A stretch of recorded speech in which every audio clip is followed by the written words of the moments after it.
Right, we're still in chapter National Income Accounting. We haven't finished yet actually.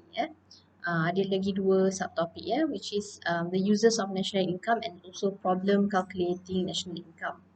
So apa itu uses of national income? Uses tu maknanya what are the benefits or what are the purpose of calculating national income.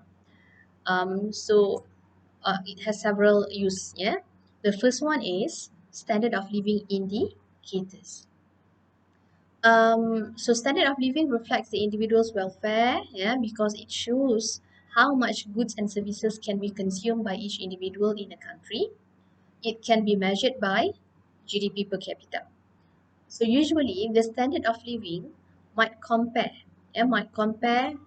um, how the people of the country is actually living. Either the standard of living is higher, moderate, or lower.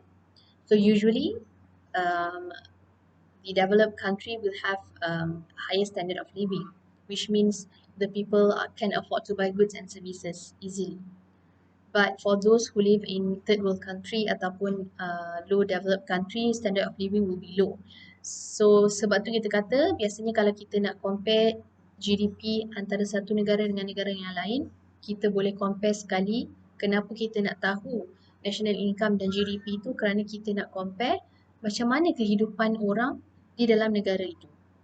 Sama ada adakah mereka mampu untuk memiliki barang dan perkhidmatan ataupun tidak. That's why it's a standard of living indicator. The second uses is government planning and policy.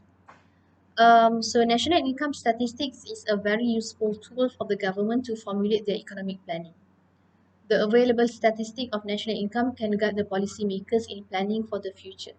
So when they have the policymaker and government have the calculation or the statistic of national income, so they can project the their planning lah. They can have their own planning.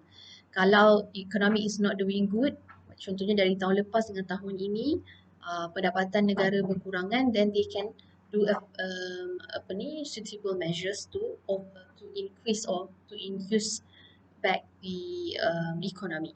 Kalau economy is doing well, so how they need to maintain the economy. That's why it's um, useful for the government to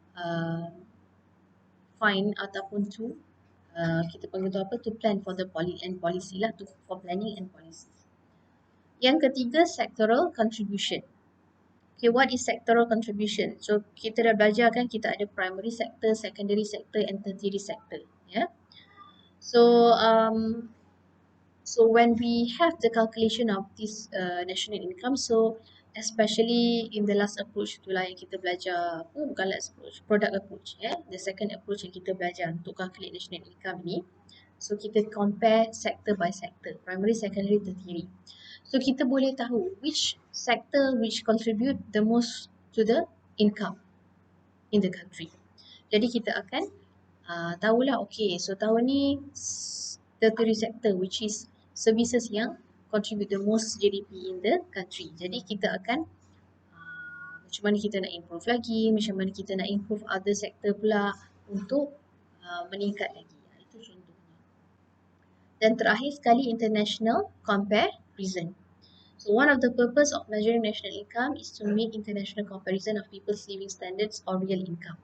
So kita can compare lah real income in one country to another country. So kita nak tengok which country is most advanced than the other countries and so on.